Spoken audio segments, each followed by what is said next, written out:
Bonjour à tous, bienvenue à l'atelier donc les traitements symptomatiques. Cet atelier va être animé par le docteur Nathalie Derache, qui est praticien hospitalier et qui est donc au Centre de ressources et de compétences CEP Normandie, au CHU de Caen, et qui est également impliqué dans le réseau normand de la CEP à Caen et dans la Société francophone de sclérose en plaques. Et le docteur Mathieu Vaillant, qui est praticien hospitalier, neurologue, qui est également membre actif du Centre de ressources et de compétences sclérose en plaques au CHU de Grenoble-Alpes. Bienvenue à vous deux, Nathalie et Mathieu. Donc, dans un premier temps, vous allez présenter quelques diapositives pour présenter le sujet. Et je voudrais dire, concernant les questions, vu que vous êtes très nombreux, on ne peut pas laisser des micros actifs. De ce fait, je vous demanderai d'écrire vos questions en cliquant sur l'onglet Q&R que vous voyez en bas de l'écran. Et je transmettrai donc les questions aux deux intervenants. Je tiens quand même à préciser qu'aucune question d'ordre personnel ne pourra obtenir de réponse. Également, faites attention, si vous ne souhaitez pas que votre nom figure, si vous restez anonyme, il faut que vous cliquiez sur le bouton « Réponse en direct ». Et également, vous pouvez vous identifier sous un pseudonyme, puisque l'atelier est enregistré et sera ensuite visible sur YouTube. Donc, Nathalie, Mathieu, je vous donne la parole pour présenter donc, le sujet de cet atelier. Merci beaucoup, Emmanuel. Bonjour à toutes et tous. On va vous présenter donc, les traitements symptomatiques de la CEP dans cet atelier.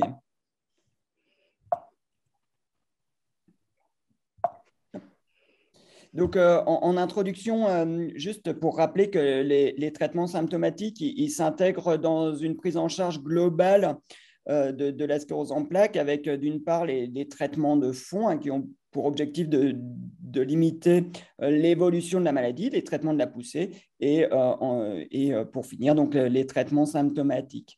Les symptômes, il existe une grande variabilité des symptômes dans la sclérose en plaques et chaque patient a ses propres symptômes, son propre retentissement dans son quotidien. Que ces symptômes, ce n'est pas l'apanage uniquement du neurologue, mais de l'ensemble des partenaires qui gravitent, médicaux et paramédicaux, qui gravitent autour du patient. Sur le plan médical, les neurologues, les médecins généralistes, les médecins rééducateurs, mais également les urologues, par exemple, ou d'autres partenaires médicaux, et tous les partenaires paramédicaux avec lesquels on a l'habitude de travailler, kinésithérapeutes, psychologues, neuropsychologues, praticiens en activité physique adaptée, ergothérapeutes et professionnels du monde social. Ce qui est clair, c'est qu'il est essentiel en fait de discuter avec ces différents partenaires des symptômes pour pouvoir cartographier finalement le retentissement de la maladie dans le quotidien et pour pouvoir adapter la prise en charge, qu'elle soit médicamenteuse ou non médicamenteuse, en évaluant les rapports bénéfices par rapport aux potentiels effets secondaires, et ceci notamment en ce qui concerne les traitements médicamenteux, qui peuvent avoir d'une part un effet positif sur certains symptômes, mais qui peuvent avoir comme effet secondaire d'aggraver d'autres symptômes. Donc, c'est toujours, bien sûr, à évaluer et à réévaluer dans le temps. Donc, tout d'abord, je vais faire une petite présentation sur la spasticité. Qu'est-ce que la spasticité? C'est la raideur. Et clairement, il est cette raideur qui est liée à une atteinte des voies de la motricité au niveau du système nerveux central. Comment on l'évalue? On l'évalue en regardant où est-ce qu'elle est située, cette raideur. Est-ce qu'elle est plutôt très localisée? Est-ce qu'elle est plutôt diffuse? Quelle est son intensité? Et ça, on peut l'évaluer par l'intermédiaire d'échelles, comme l'échelle d'Ashworth qui est présentée sur cette diapositive. Est-ce que cette spasticité, cette raideur, elle va être associée à des douleurs ou non? Et est-ce qu'elle est responsable finalement d'une entrave de certaines fonctions, comme notamment le déroulé de la marche. Quand il y a une spasticité ou quand elle se majore, surtout, on va systématiquement rechercher s'il n'existe pas ce qu'on appelle une épine irritative. Et une épine irritative, c'est finalement un facteur qui n'est pas en lien avec la sclérose en plaques, mais qui peut aggraver cette raideur spastique, telle que, par exemple, une entorse, une ampoule ou une constipation invalidante ou une infection urinaire. Comment on prend en charge finalement la spasticité?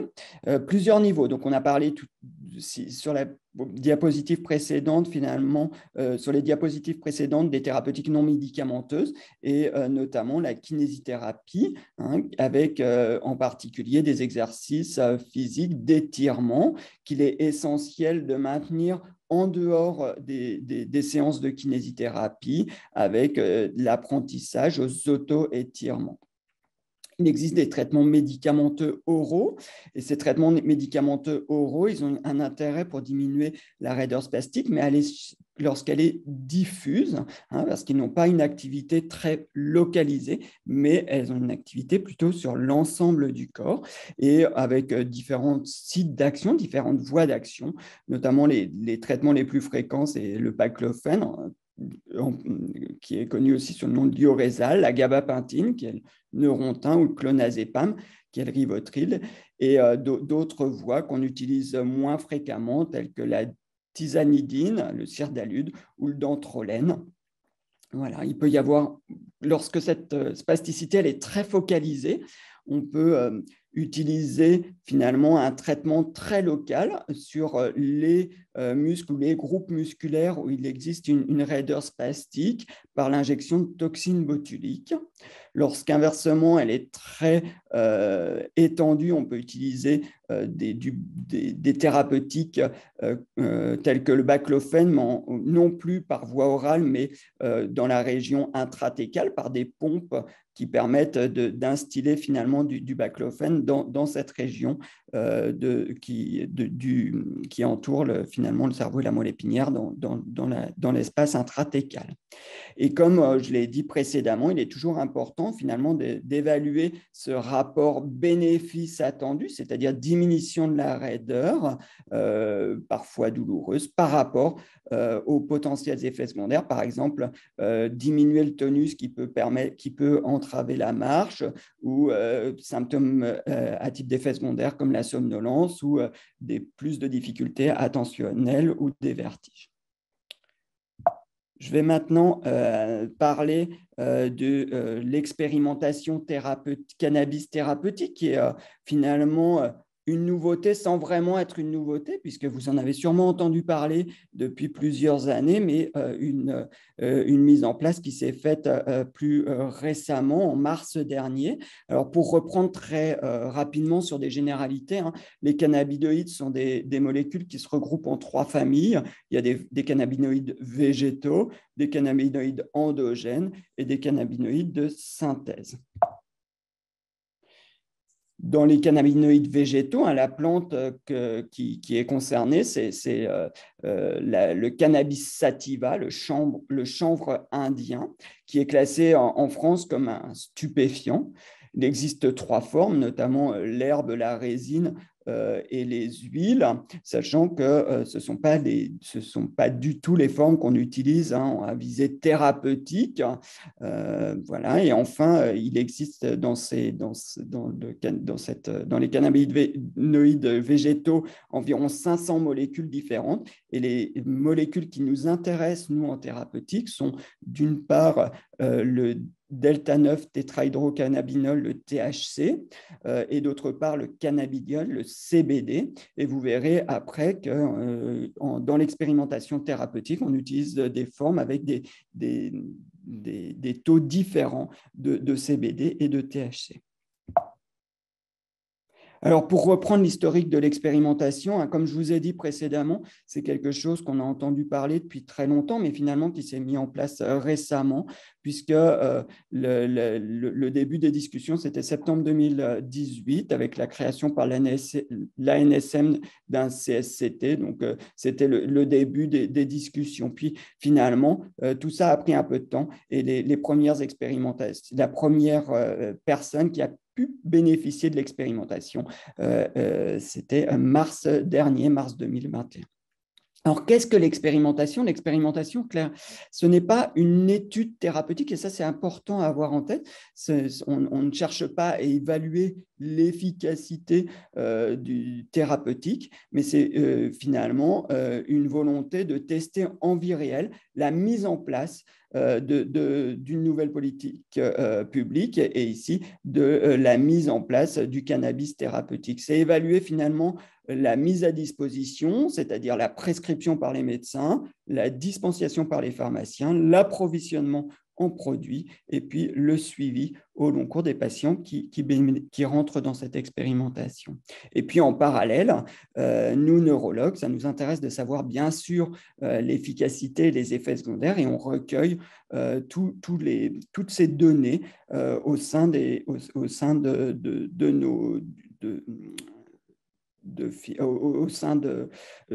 nos différents centres et à l'échelle nationale pour avoir une connaissance plus précise à la fois de l'efficacité et des effets secondaires. Cette expérimentation, elle va durer 2 ans. Alors, quelles sont les indications finalement dans la sclérose en plaques? Dans cette présentation, donc, on va parler de la spasticité douloureuse qui est résistante, notamment à 2 thérapeutiques, notamment le baclofène et la kinésithérapie. Il existe aussi des indications plus larges et notamment qui peuvent, notamment dans le cadre de la sclérose en plaques, des douleurs neuropathiques réfractaires aux thérapeutiques habituelles, mais nous ne sommes pas neurologues prescripteurs dans ces indications-là, ce sont les centres antidouleurs.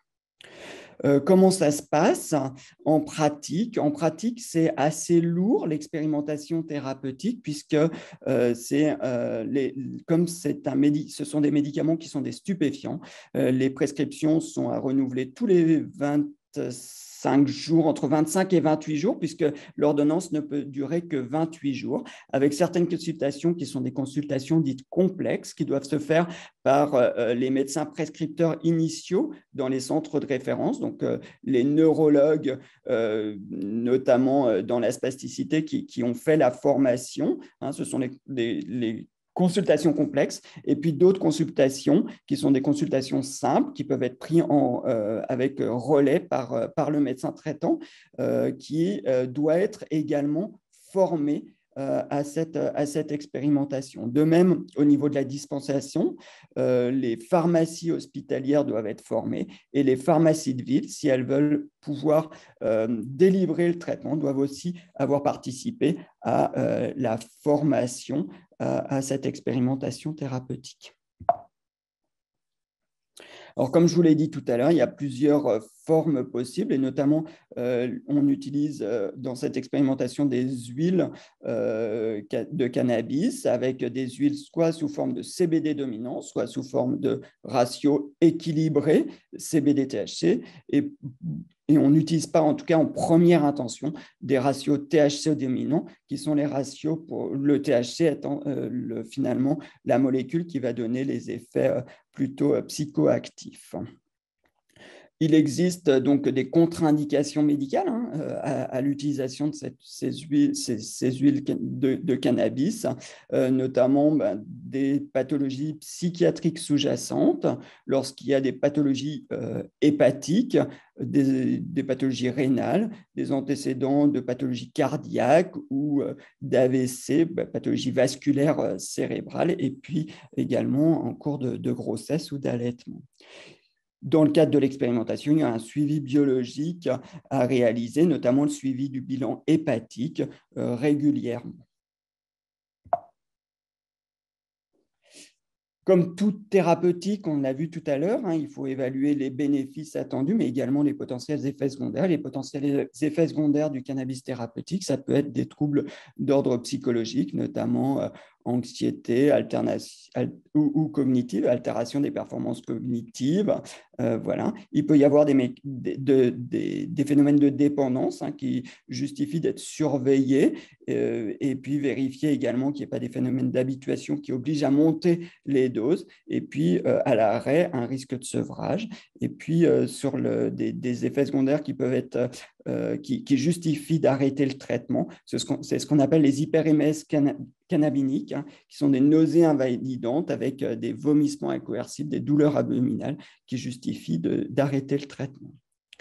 Une contrainte essentielle à prendre en compte lorsqu'on débute ce traitement, c'est que la conduite automobile et de machines est strictement contre-indiquée avec l'utilisation finalement du cannabis thérapeutique. Concernant les déplacements avec le traitement pour ses congés ou dans le cadre professionnel, en France, il faut pouvoir avoir son traitement et ses ordonnances si on est arrêté sur la voie publique. Dans l'espace de Schengen, l'ordonnance, un certificat qui émane de l'Agence régionale de santé qui est valable pendant 30 jours. Et en dehors de l'espace de Schengen, ces données sont à prendre en compte finalement pays par pays.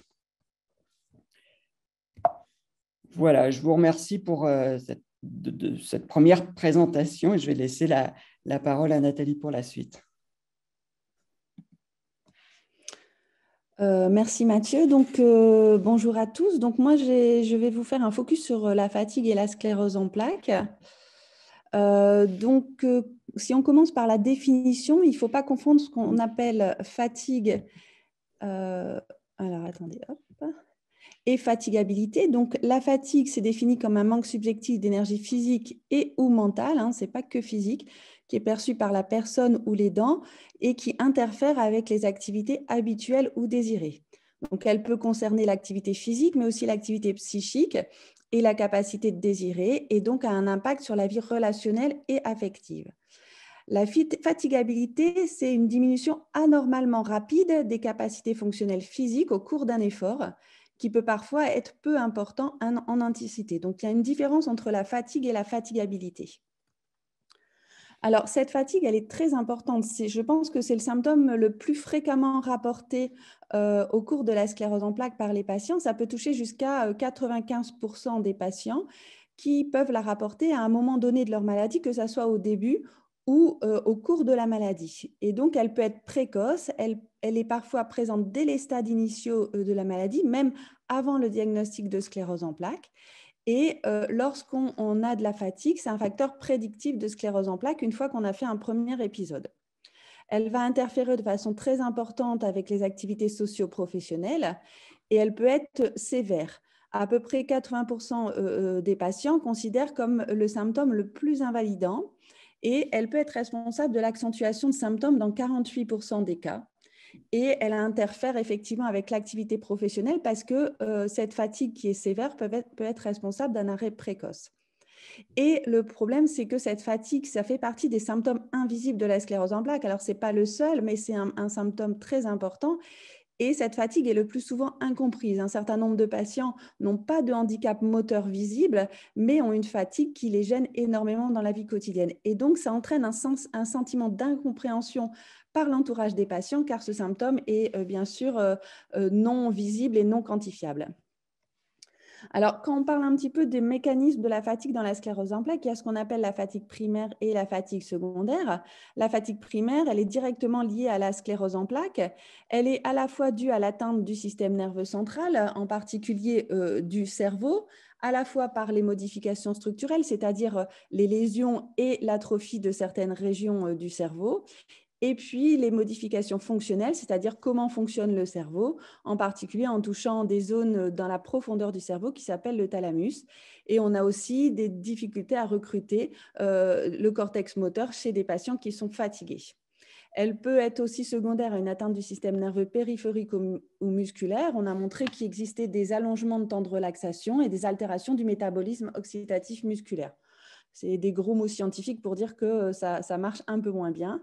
Et puis enfin, on sait que dans la sclérose en plaques, il y a aussi une anomalie du système immunitaire qui peut entraîner de la fatigue primaire, en particulier avec des liens avec les cytokines pro-inflammatoires.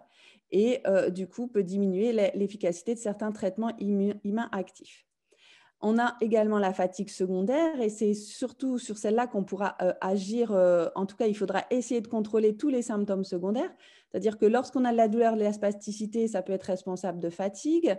Lorsqu'on a des troubles du sommeil et qui sont assez fréquents dans la sclérose en plaques, qui peuvent être liés à la fatigue ou même primaire, on a de la fatigue. Lorsqu'on a des troubles psychologiques comme la dépression, l'anxiété, le stress, on a de la fatigue. Tout ce qui est comorbidité, vous avez la grippe, le Covid ou une autre infection, des carences vitaminiques, des problèmes de thyroïde qu'il faudra rechercher lorsqu'on se plaint de fatigue très importante, on a de la fatigue. Certains traitements, comme l'a dit Mathieu, peuvent entraîner des effets secondaires et notamment la fatigue fait partie de certains effets secondaires. Et puis, bien sûr, comme tout à chacun, on peut avoir une fatigue tout à fait normale parce il s'est passé quelque chose dans la vie. Alors, comment on prend en charge cette fatigue? Alors, c'est un symptôme extrêmement difficile à prendre en charge. Déjà, comme je vous disais sur la diapo précédente, il faut prendre en charge tous les facteurs qui peuvent être responsables de fatigue secondaire parce que généralement, on n'a pas que de la fatigue primaire. Hein. C'est un cercle un peu, tout est intriqué. Donc, on prend en charge des carences vitaminiques, des troubles endocriniens, en particulier les carences en fer, la thyroïde, si on est anémié, si on a une carence en vitamine D. On essaye de gérer au mieux les troubles du sommeil, soit médicamenteux ou par des techniques psychothérapeutiques. La gestion de la fatigue, Mathieu vous en a parlé avant. Et puis, on prend en charge les troubles psychologiques. On va bien sûr réévaluer tous les traitements, en particulier les traitements symptomatiques. Il y a certains traitements antalgiques, antidépresseurs qui peuvent entraîner de la fatigue. Parfois, ces traitements, ils sont efficaces au début, on augmente les doses, il y a de la fatigue qui apparaît. Donc, il faut trouver la meilleure posologie efficace pour que ça soit efficace sur le symptôme qu'on veuille traiter, mais qui n'entraîne pas trop de fatigue. Et puis, on sait qu'un certain nombre de traitements de fond de la sclérose en plaques entraînent de la fatigue. Et parfois, ça vaut le coup de réévaluer et éventuellement de faire un switch thérapeutique vers un autre traitement de fond qui serait responsable de moins de fatigue. Pour la prise en charge spécifique de la fatigue, aujourd'hui, on n'a aucun traitement médicamenteux qui est efficace. On peut essayer tout ce qu'on veut, il n'y a rien vraiment qui marche. Et donc, on axe plutôt la prise en charge de la fatigue sur les techniques non médicamenteuses. Ce qui est le plus important, c'est l'activité physique régulière. Alors, c'est surtout du réentraînement à l'effort, d'un travail sur l'endurance et la respiration. Un certain nombre de patients nous disent en consultation qu'ils sont très fatigués, qu'ils ne sont pas capables de faire d'activité physique. Et en fait, au moins on en fait de l'activité physique, au moins on sait en faire. Et du coup, quand on reprend, on a des douleurs, on a des troubles de respiration, le cœur s'emballe. Et du coup, il faut se réentraîner à l'effort. Et ça permet quand même d'améliorer au final la fatigue. Cette activité physique doit être progressive, sécurisée et puis adaptée. Et surtout, une notion très importante, c'est la notion de plaisir. On ne va pas faire une activité physique de façon régulière et répétée si on n'a pas de plaisir à la faire. Alors, un petit focus sur l'activité physique qui, à mon avis, est extrêmement importante dans la sclérose en plaques parce qu'en dehors de la fatigue, elle peut aussi améliorer des douleurs, la respiration, l'activité cardiovasculaire, les muscles. Donc, on a deux types d'activités physiques qu'on propose dans la sclérose en plaques. Le réentraînement à l'effort, c'est-à-dire qu'on va faire un travail global. On va favoriser l'endurance et la tolérance à l'effort avec 3 phases, l'échauffement, le travail et la récupération. Ensuite, on va faire aussi du renforcement musculaire contre résistance, c'est-à-dire que là, on va plutôt cibler un groupe musculaire particulier avec des séries de 0 à 20 répétitions selon l'intolérance à l'effort et le but étant d'augmenter la force musculaire, la capacité fonctionnelle, l'endurance, la souplesse et la marche. Aujourd'hui, de façon générale, l'OMS recommande une activité physique régulière. Alors, qu'est-ce qu'on appelle activité physique? Alors, c'est les activités, bien sûr, de loisirs, tout ce qui est déplacement à la marche, le vélo, les activités professionnelles, il faut les compter dans votre activité physique, les tâches ménagères, les activités ludiques, éventuellement avec les enfants, bien sûr le sport et l'exercice planifié, tout ce qui se fait dans un contexte quotidien, familial ou communautaire. Et puis, ce qui est recommandé aujourd'hui, c'est soit 150 minutes d'activité d'endurance d'intensité modérée, donc un peu plus, 2h30 d'activité sur la semaine, ou si on fait une activité d'endurance plus soutenue, on fait 1h15 sur la semaine. Et sinon, on peut faire une combinaison équivalente d'activités d'intensité modérée à soutenue. Pour savoir un petit peu ce qu'on doit faire comme activité, où on peut s'adresser aux kinésithérapeutes ou au centre de rééducation avec les médecins rééducateurs qui peuvent aider. Et puis, il y a aussi les entraîneurs d'activité physique adaptée qui sont tout à fait aptes à vous aider à mettre en place cette activité physique. Il faut savoir que l'activité physique n'entraîne pas de poussée, mais c'est vrai qu'au moment des poussées, on déconseille l'activité physique parce que ça augmente la chaleur corporelle et ça augmente l'intensité des symptômes. Donc, au moment d'une poussée, c'est le repos. Ça fait partie autant que les corticoïdes dans la prise en charge de la poussée. Mais en dehors des poussées, l'activité physique ne va pas provoquer une poussée. Et puis, elle ne va pas entraîner non plus de progression du handicap, même si lors de la reprise d'activité, on a l'impression qu'on a plus de douleur, qu'on a plus de mal à marcher. Mais c'est normal, quand on n'a pas fait d'activité physique régulière depuis plusieurs mois, voire plusieurs années, au départ, c'est comme un sportif qui reprend son activité. Ça peut être un peu compliqué et c'est pour ça qu'il faut que ça soit très progressif et pas se fixer des objectifs qui sont inatteignables d'emblée et qui vont nous décourager d'emblée. Et puis, ça améliore les fonctions musculaires, les fonctions cardiovasculaires et respiratoires. On n'en parle pas, mais effectivement, c'est quand même important, hein. Beaucoup de patients qui font plus d'activité physique nous disent qu'ils ont du mal à respirer pour monter les escaliers, tout ça. Donc, il faut vraiment améliorer ça. Et ça peut améliorer aussi la cognition, les douleurs, la fatigue, la qualité du sommeil et l'état psychologique. Donc, un bienfait global de l'activité physique. Et donc, globalement, ça améliore la qualité de vie des patients qui se sont remis à l'activité physique. Donc, encore des petits points, elle doit être adaptée à l'objectif, hein, et à la fois entraîner une détente, une dépense énergétique ou la compétition, ça dépend ce qu'on a comme but. Elle doit être pratiquée dans des bonnes conditions, vérifiez avec votre médecin traitant que vous n'avez pas de contre-indication, elle doit être encadrée, c'est ce que je vous disais, avec un coach, un kiné. Et bien sûr, elle est adaptée au handicap, hein. Dans la sclérose en plaques, aucun sport n'est interdit, mais les pratiques sont différentes selon le patient, selon son handicap, si vous êtes debout, assis, si vous utilisez des cannes, etc. Alors, si on reprend après l'activité physique, la prise en charge de la fatigue, cette fatigue, elle est intégrée dans les dispositifs d'éducation thérapeutique, c'est-à-dire qu'il faut que lorsque vous avez le diagnostic de sclérose en plaques et qu'on vous parle de la maladie, il ne faut pas oublier ce symptôme très important, il faut l'intégrer et il faut discuter de la fatigabilité au quotidien et voir comment on peut l'améliorer. Il faut peut-être améliorer l'organisation de sa journée, bien identifier les activités qui sont coûteuses en énergie et surtout bien les répartir dans la semaine. Et puis, améliorer la communication avec l'entourage, hein, c'est ce qu'on disait. Et surtout, un certain nombre de patients se sentent coupables d'être fatigués parce qu'il faut emmener les enfants à droite, à gauche, il faut faire les courses, il faut faire le ménage. Il faut essayer de limiter au maximum la sensation de culpabilité. Et ça peut aussi se travailler avec les psychologues. Voilà, avec Mathieu, on a voulu cibler sur quelques symptômes de la sclérose en plaques. Bien sûr, il y en a beaucoup. Donc, on vous remercie de votre attention et puis on est prêt à répondre à l'ensemble de vos questions, comme Emmanuel vous l'a dit. Donc, vous n'hésitez pas à poser vos questions par chat et Emmanuel va nous relayer ces questions. Merci Nathalie et Mathieu. Donc, effectivement, il y a eu déjà plusieurs questions. Alors, la première, ça va être pour Mathieu. Mathieu, vous avez parlé de l'essai thérapeutique sur le cannabis. Alors, comment ça se passe? Est-ce qu'il existe une différence avec ceux qui peuvent prendre du cannabis dans les magasins spécialisés? Et quel est votre point de vue par rapport à... Est-ce que ça a les mêmes bénéfices, les mêmes contraintes? Alors oui, clairement, il y a une différence. C'est-à-dire que le CBD qu'on peut trouver maintenant dans tous les shops en bas de chez nous est différent du traitement qu'on trouve dans l'expérimentation. Et moi, ces médicaments, en fait, ce CBD qu'on trouve en vente libre, on ne sait pas finalement ce qui est vraiment dedans, c'est pas contrôlé. Et moi, je peux que préconiser finalement que ça soit encadré médicalement. Pourquoi? Parce qu'on a vu qu'il fallait évaluer l'efficacité, il faut évaluer la tolérance et que ce sont toutes des données qui sont importantes pour nous et pour vous, patients, qu'on puisse les réévaluer dans le temps. Donc, clairement, je ne peux pas préconiser de l'utilisation du CBD hors expérimentation, en tout cas sur le plan thérapeutique.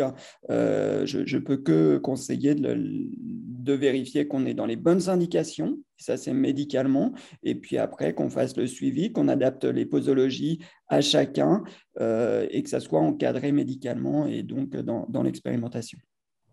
Est-ce que si je peux préciser, les concentrations de ce qui est distribué en gouttes dans les shops, en fait, ils sont extrêmement toutes petites en fait par rapport à ce que nous on prescrit dans l'expérimentation.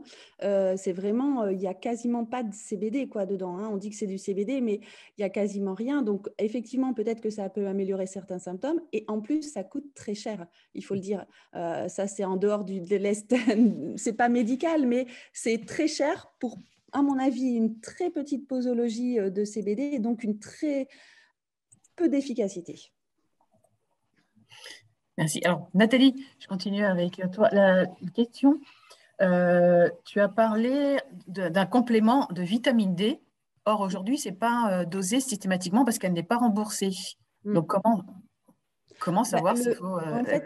En fait, ce qu'il faut savoir, il y a eu des études en France et dans d'autres pays qui ont montré que quasiment toute la population, notamment dans les pays européens, était carencée. Donc, le dosage, il ne sert à rien, en fait.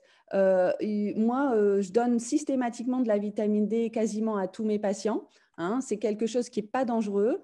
Soit on donne une ampoule de vitamine D par mois pendant les mois d'hiver parce qu'on sait qu'il y a moins d'exposition solaire, les patients sortent moins, soit c'est une ampoule tous les 3 mois. Hein. C'est vrai qu'on le donne aux enfants et puis après on oublie, mais c'est quelque chose que l'ensemble de la population générale pourrait prendre. Et c'est clairement montré que les patients carencés sont plus fatigués. Et puis, il peut y avoir aussi une efficacité sur la maladie. Alors, ça n'a pas été montré en termes de clinique, en termes de poussée. Il y a des études en cours en France, notamment pour essayer de montrer ça.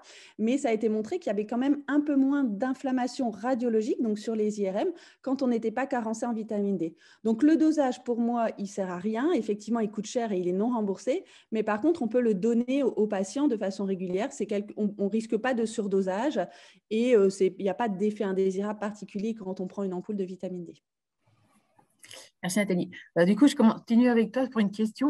On nous parle donc l'amantadine, qui est généralement donnée pour Alzheimer. Est-ce qu'elle a des effets dans la sclérose en plaques? Alors, l'amantadine, ça a été donné pendant assez longtemps dans la fatigue. Hein, c'est un médicament qui a été donné dans la sclérose en plaques. Aujourd'hui, je ne sais pas s'il est encore disponible. Moi, je l'ai donné beaucoup au début de ma carrière.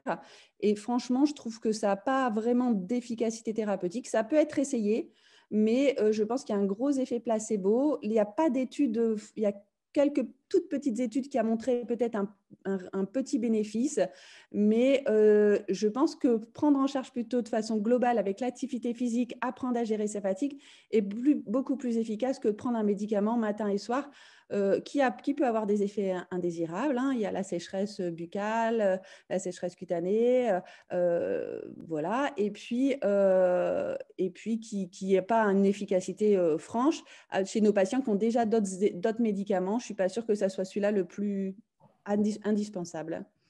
Merci Nathalie. Mathieu, des questions pour vous. Alors, vous avez parlé de la spasticité pour les douleurs.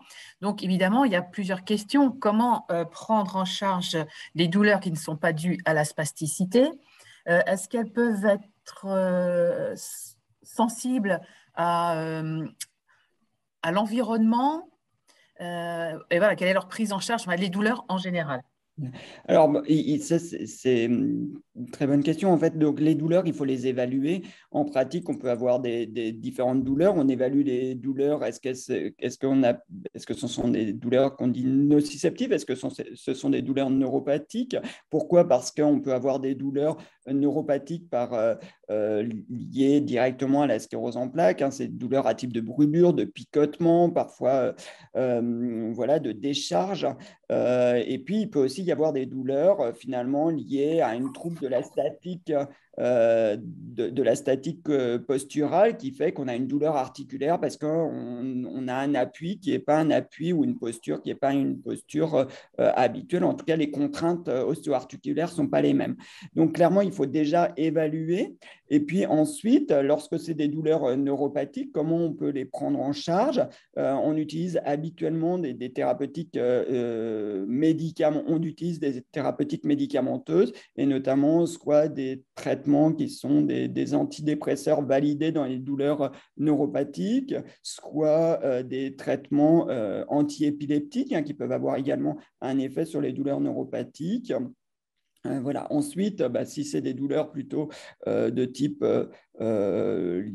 nociceptive liées à un problème postural, il faut vérifier, c'est un travail en kinésithérapie, finalement avoir un meilleur schéma de marche, avoir une posture qui diminue les contraintes, et on utilise plutôt à ce moment-là des thérapeutiques médicamenteuses plus classiques sur les douleurs nociceptives, que ce soit le paracétamol en traitement de première ligne, puis après il y a des thérapeutiques de deuxième intention, de troisième intention, en fonction de si on met des opioïdes ou non. Donc, c'est vraiment adapté à chaque situation et il faut réévaluer dans le temps régulièrement. Et puis, ça, c'est les thérapeutiques médicamenteuses. Puis, à côté, il y a des thérapeutiques non médicamenteuses, notamment la kinésithérapie, pour revenir là-dessus, l'activité physique qui peut avoir aussi une efficacité sur les douleurs.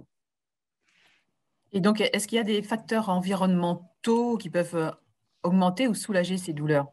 Les facteurs environnementaux, alors comme ça, je n'ai pas finalement de facteurs environnementaux bien individualisés. Il y a certains patients qui vont nous dire qu'ils sont mieux dans certaines circonstances, au froid ou inversement au chaud. Et je vais que valoriser le fait que ça leur fait du bien, et voilà, individuellement. Mais par contre, j'aurais du mal à dire aux patients suivants, il faut absolument se mettre dans le froid ou dans le chaud, parce que ça va être très individuel. Et ça, voilà, c'est que de la situation individuelle sur l'environnement. Nous avons aussi une question concernant les troubles urinaires. Qu'est-ce qu'on entend par troubles urinaires? Comment les diagnostiquer? Comment les prendre en charge? Qui consulter? Je ne sais pas qui de vous deux veut répondre. On va se donner la main, j'allais dire. En pratique, je peux commencer. En pratique, les symptômes urinaires sont très fréquents dans la sclérose en plaques. C'est ce on parle de symptômes liés à une neurovessie. La vessie, voilà, qui modifie finalement ses capacités contractiles. Ça peut se manifester par des urgences mictionnelles, c'est-à-dire le fait d'avoir envie d'uriner fréquemment, et puis quand l'envie arrive, c'est tout de suite rapide, c'est une urgence, c'est impérieux, et inversement, parfois, il y a ce qu'on appelle des dysuries, c'est des difficultés pour vider complètement la vessie, parfois c'est associé, il y a les deux. Donc, l'important, c'est d'en parler. C'est des symptômes qui sont invisibles, et du coup, je pense que la première chose, c'est d'en parler. La deuxième chose, c'est qu'une fois qu'on en a parlé, il faut faire une exploration. Alors, souvent, on a des liens avec nos collègues neurourologues et puis nos collègues radiologues. On peut faire d'abord un bilan échographique pour voir si on vide bien la vessie après avoir uriné. C'est-à-dire qu'on fait une échographie de la vessie avant avoir fait pipi, puis ensuite on refait une échographie après avoir fait pipi. On regarde s'il reste encore des urines dans la vessie. Et puis après, il y a nos collègues urologues ou médecins de physique et de réadaptation qui vont faire ce qu'on appelle des BUD, c'est des bilans urodynamiques un peu plus précis pour voir le fonctionnement de la vessie. Donc ça, c'est déjà initialement l'évaluation. Et puis après, il y a des thérapeutiques médicamenteuses et non médicamenteuses pour prendre en charge les symptômes de la vessie. J'ajouterais de son point-là, quand il y a les troubles vésico-sphinctériens, urinaires, il y a souvent des troubles vésico-sphinctériens digestifs. Et la constipation est quelque chose qui aggrave les troubles urinaires, en fait. Donc, c'est très important de faire, comme disait Mathieu, le bilan et la prise en charge des troubles urinaires, mais il ne faut pas oublier de prendre en charge la constipation qui est extrêmement fréquente. Dans la sclérose en plaques, on peut avoir constipation ou parfois on peut avoir des mictions, des selles impérieuses, c'est-à-dire des urgences pour aller à la selle. Donc, c'est soit l'un, soit l'autre. C'est plus souvent la constipation. Et si on ne prend pas en charge cette constipation, on n'arrivera pas à prendre en charge correctement les troubles urinaires. Et certains patients qui commencent à avoir des troubles urinaires, mais qui ne sont pas très importants, rien qu'en prenant en charge la constipation, on peut améliorer les choses. Pour les troubles digestifs, on peut s'aider aussi d'exploration comme des temps de transit pour savoir si c'est un problème plutôt du côlon, un côlon irritable, ou si c'est un problème de sphincter. Et après, il y a des prises en charge différentes aussi. Et ça, on travaille aussi avec nos collègues gastro-entérologues pour essayer d'améliorer les choses.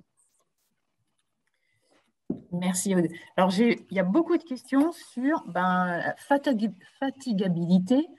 Comment savoir si ça vient de la maladie ou de la vie quotidienne? Alors, fatigabilité, fatigue, troubles cognitifs.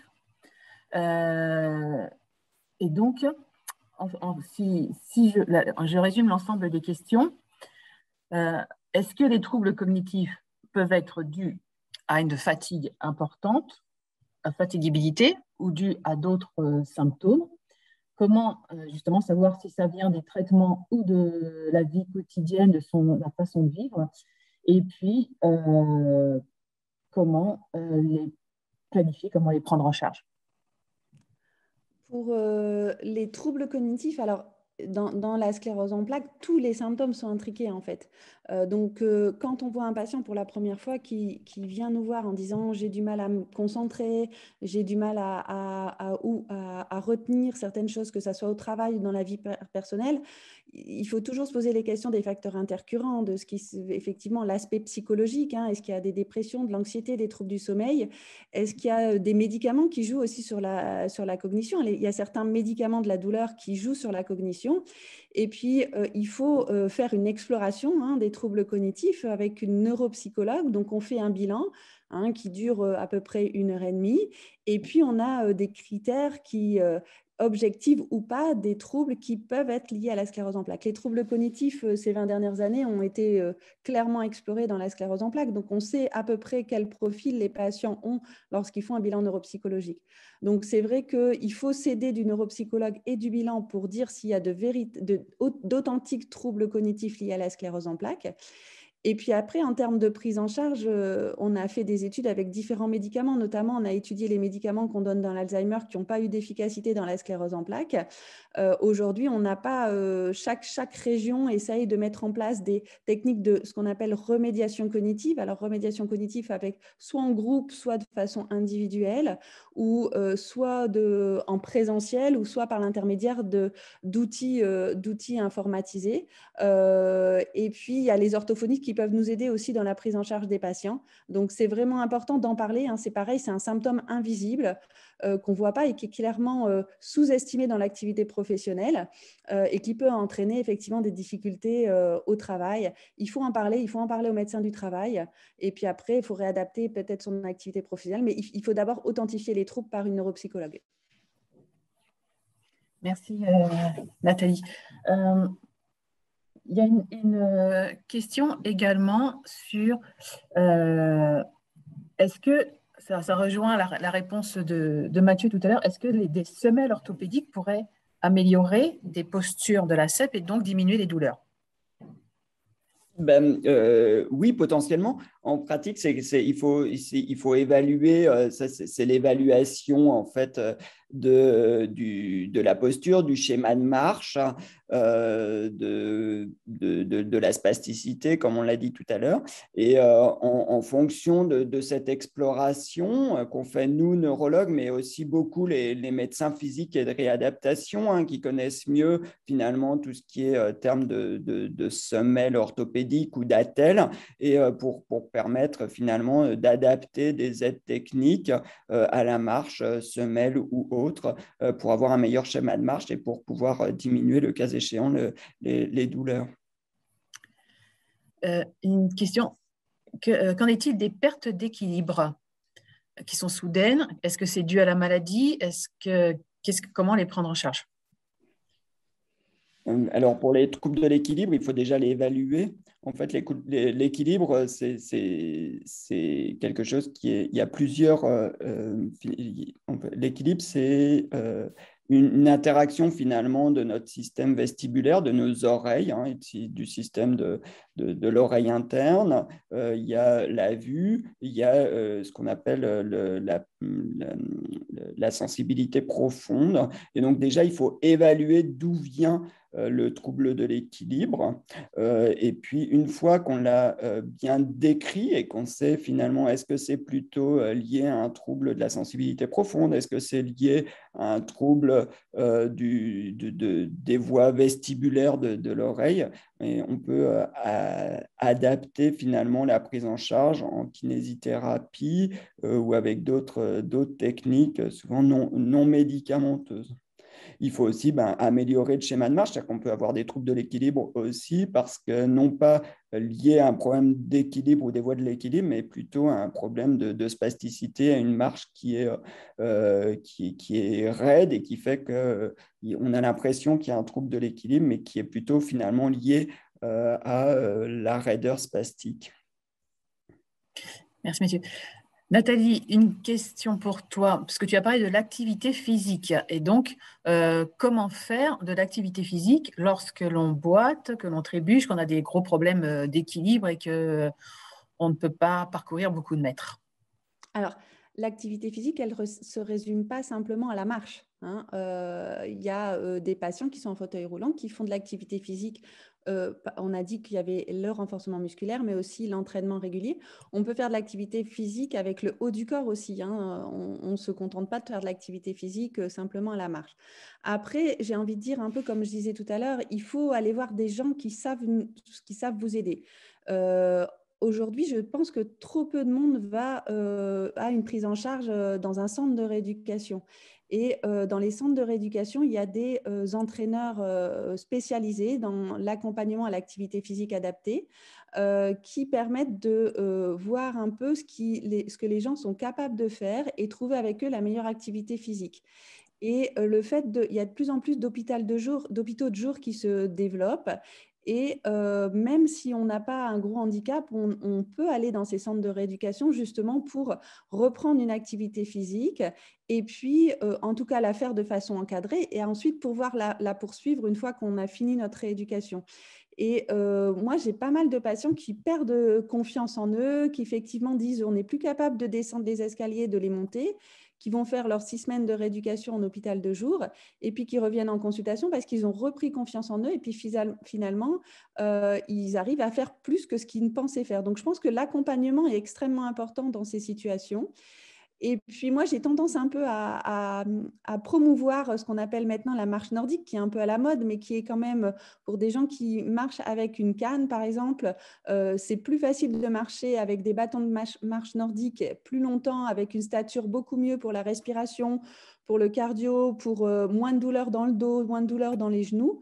Et donc, moi, j'ai des patientes qui se sont mis à la marche nordique alors qu'elles marchaient avec leur canne et qui ont un périmètre de marche qui s'est allongé. Alors, je ne dis pas que ça marche pour tout le monde, mais je pense qu'il faut vraiment être accompagné et pas hésiter à en parler à votre neurologue qui vous adresse dans un centre de rééducation où on peut faire de l'activité physique adaptée, un réentraînement à l'effort, parce que la plupart du temps, les patients, une fois le diagnostic fait, on voit bien qu'il y a une diminution de la fréquence de l'activité physique, avec parfois aussi des prises de poids qui aussi entraînent des douleurs du genou, des douleurs du dos. Donc, on n'ose pas se remettre à l'activité physique.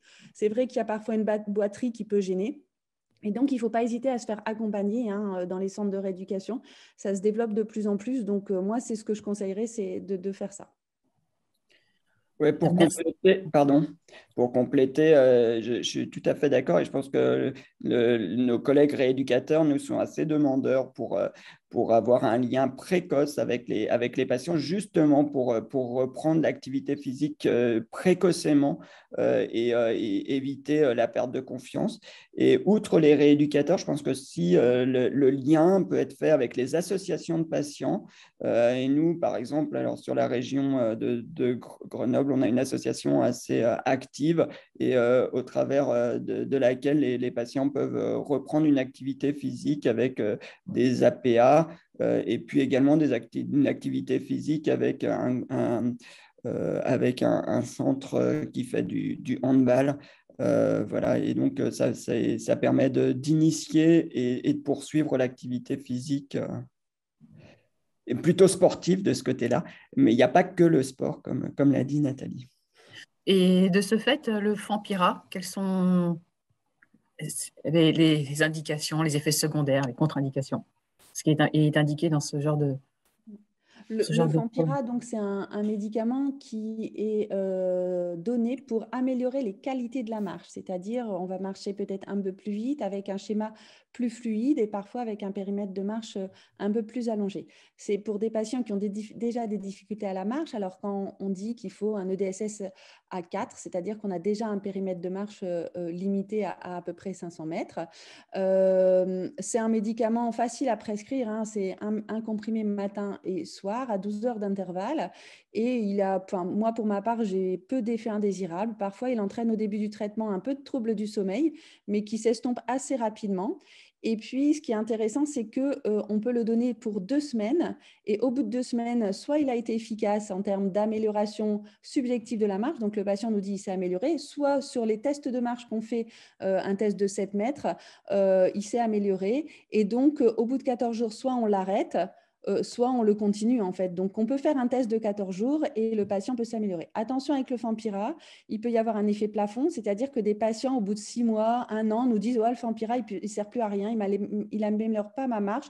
Il faut toujours se rappeler du début en fait, qu'il a amélioré, parce que certains patients trouvent que ça ne sert plus à rien, ils l'arrêtent, et puis au bout de 15 jours, ils nous rappellent en disant bah, « Finalement, ça servait à quelque chose, j'ai besoin de le reprendre ».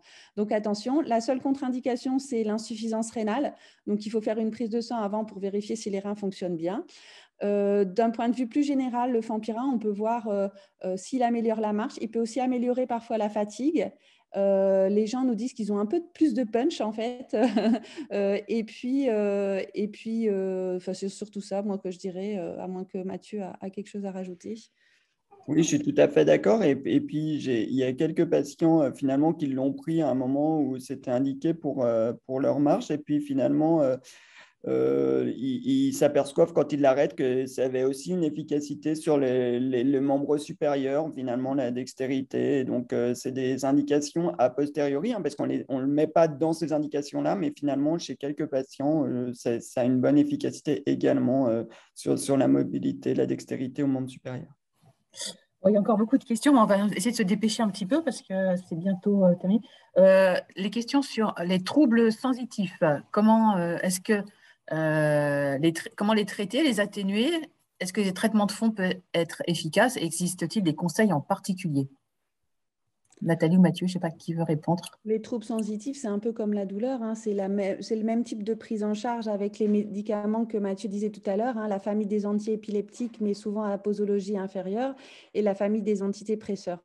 Parfois, quand il y a des troubles sensitifs très focaux, on peut utiliser la neurostimulation, qui peut fonctionner aussi, alors qui peut être mis en place par nous, le rééducateur, ou même le kinésithérapeute. Et puis, les troubles sensitifs sont surtout présents le soir. Enfin, ils s'aggravent le soir, mais en fait, c'est parce que le patient est occupé à faire ses activités dans la journée, il les sent moins. Donc, il y a une part de prise en charge psychologique et tout ce qui est méditation en pleine conscience ou auto-hypnose peut aider à améliorer ce type de symptômes. Quelques questions aussi concernant les troubles sexuels, parce qu'on a parlé des troubles urinaires, les troubles sphinctériens. Donc, la sclérose en plaques peut entraîner des troubles sexuels. Quels sont ces symptômes et comment et qui peut nous aider à prendre en charge? Alors, en effet, ce sont des symptômes qui sont très fréquents, dont on parle peu souvent en consultation, mais pour lesquels il faut en parler, hein. En tout cas, c'est important d'en discuter. Alors, il peut y avoir, ils sont différents bien sûr chez l'homme et chez la femme, hein, mais il peut y avoir à la fois des problèmes, par exemple chez l'homme, de maintien des érections ou d'absence d'érection ou des difficultés de libido. Il peut y avoir aussi une spasticité dans les membres inférieurs qui entrave la sexualité. Et puis chez la femme, il peut y avoir des problèmes également de libido, de perte de la sensibilité en région périnéale, de spasticité douloureuse ou d'activité sexuelle douloureuse. Donc la première chose, c'est qu'il faut pouvoir en discuter. Il faut pouvoir, comme je vous l'ai dit, l'évaluer, d'où vient la difficulté, finalement où se trouve la difficulté. Voilà, est-ce que c'est plutôt un problème de libido? Est-ce que c'est plutôt un problème de maintien d'érection chez l'homme? Est-ce que c'est plutôt un problème de trouble de sensibilité ou de sécheresse chez la femme? Donc, c'est c'est bien de décrire et puis après adapter la prise en charge en fonction du type de trouble qu'on a décrit, sachant que chez l'homme, il y a plus de thérapeutique que chez la femme, notamment par rapport aux problèmes de maintien de l'érection. Chez la femme, c'est plus compliqué, mais il peut y avoir, on peut utiliser diminuer par exemple la sécheresse locale, on peut diminuer et discuter avec nos collègues rééducateurs lorsqu'il y a une spasticité invalidante. Et puis après, il y a des thérapeutiques non médicamenteuses d'ordre psychocomportemental qui peuvent être utiles également. Merci Mathieu. Alors une question un petit peu difficile, enfin, il y a deux questions qui se rejoignent, c'est par rapport aux troubles de l'humeur, donc ou la déprime ou l'anxiété. Est-ce que ça peut interagir sur la maladie, son expression, même son évolution, et est-ce que ça peut varier au sein d'une même journée? Les troubles de l'humeur, ils sont hyper variables d'un patient à l'autre. Et puis, ils sont aussi dépendants du vécu de la personne avant le diagnostic de la maladie. Un certain nombre de patients se disent avoir été anxieux toute leur vie ou avoir eu une tendance à la déprime toute leur vie. Et alors, les troubles de l'humeur ne vont pas déclencher de poussée ou aggraver le handicap en soi, mais ils peuvent modifier le vécu des symptômes, le vécu de la maladie. Chaque patient on peut avoir deux patients qui ont le même symptôme et qui le vivent complètement différemment étant donné leur vécu psychologique ou leur état psychologique au moment où ils l'ont. Après, au sein d'une même journée, est-ce que ça peut varier? Quand on est déprimé, normalement, on est à peu près déprimé du matin au soir. Après, l'anxiété peut varier dans certaines situations, qu'on soit en activité professionnelle, en fonction des gens qu'on rencontre, mais ce n'est pas la maladie en soi qui va faire varier les troubles de l'humeur. Mais la prise en charge de ces troubles de l'humeur est importante pour à la fois accepter le diagnostic. Un certain nombre de patients ont des troubles de l'humeur qui font que le diagnostic n'est pas accepté. Et tant que le diagnostic n'est pas accepté, les traitements ne vont pas être efficaces. Moi, je pense dans mon expérience, ça marche comme ça. Et puis surtout, ils vont accentuer le ressenti des symptômes, que ce soit la douleur, la spasticité, la fatigue. Donc, si on oublie de prendre en charge les troubles de l'humeur, en fait, on aura des contraintes importantes dans la prise en charge globale de la maladie. Donc, ça fait partie des choses. Je pense que dans toutes les régions, il y a des psychologues maintenant qui sont formés à la prise en charge des patients qui ont la sclérose en plaques. Donc, pas hésiter, de la même façon que l'ensemble des symptômes, à en parler aux neurologues. C'est vrai que des fois, en consultation, on ne parle que des traitements de fond parce qu'on switch, on regarde les IRM, tout ça, mais il faut prendre un temps pour parler de tous ces symptômes qu'on peut essayer d'améliorer au quotidien. Alors, on a beaucoup parlé des troubles de la marche sensitive et tout, mais il y a évidemment aussi dans la sclérose en plaques souvent des troubles visuels qui sont importants. Et donc, la question, c'est est-ce que la prise en charge orthoptique peut être efficace? Mais ça va dépendre finalement du trouble visuel. Le trouble visuel, il peut être lié à un trouble de l'oculomotricité, c'est-à-dire que c'est la motricité oculaire qui est perturbée. Et puis, il peut y avoir un trouble visuel parce qu'il y a une névrite optique avec une inflammation du nerf optique. Et donc, la prise en charge, elle n'est pas les mêmes. Et dans les troubles visuels par atteinte oculomotrice, oui, l'orthopsie peut tout à fait avoir un intérêt à la fois pour la rééducation et puis à la fois pour adapter. Mathieu, il y a une coupure.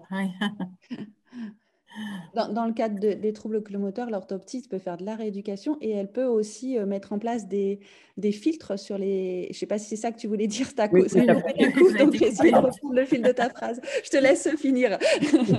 Tout à fait. Les prismes ou les filtres, en effet, pour permettre en effet que finalement d'avoir une vision qui n'est plus une vision double, mais qui est une vision, améliorer le confort visuel. Alors, une question sur la luminothérapie. Est-ce que ça a une efficacité? La luminothérapie, c'est ça que tu as dit, Emmanuel? Oui. D'accord. Alors, dans la sclérose en plaques, je ne pourrais pas répondre. Je ne sais pas s'il y a d'études spécifiques qui ont été faites dans la luminothérapie. Après, globalement, dans la population générale, ça semble avoir un intérêt dans les troubles psychologiques, notamment saisonniers, en fait, hein, quand on change de saison au moment de l'automne. Mais bon, dans la sclérose en plaques spécifiquement, je n'ai pas la réponse et je ne suis pas sûre qu'il y ait d'études qui ont été faites sur la luminothérapie. Merci. Alors, je vais vous poser la dernière question parce que je vois qu'il est déjà 35. Donc, on a parlé de l'activité physique, de ses bénéfices aussi bien sur les capacités physiques que sur les capacités cognitives. Donc, comment expliquer que l'activité physique a un impact sur les capacités cognitives? Est-ce que c'est dû à la plasticité du cerveau? Comment ça interagit? Oui, alors ça a à la fois une activité périphérique, c'est-à-dire que on améliore les capacités physiques et donc quand on améliore les capacités physiques, on va mieux sur le plan psychologique, donc forcément sur le plan cognitif, on va mieux. Et puis il y a des études qui ont été faites également avec les études d'IRM d'activation qui montrent qu'on va activer à la fois des régions motrices, mais également des régions préfrontales qui vont faire que d'un point de vue cognitif, ça aille mieux. Donc ça, c'est des études scientifiques. Mais pour qu'on insiste, parce qu'on a des bases qui montrent que ça améliore hein, la fonctionnalité du cerveau, en fait. Hein, donc, et les différentes connectivités dans le cerveau s'améliorent avec l'activité physique. Donc, par ce biais-là, on améliore effectivement les capacités cognitives, plus le biais d'une action un peu périphérique sur l'aspect psychologique.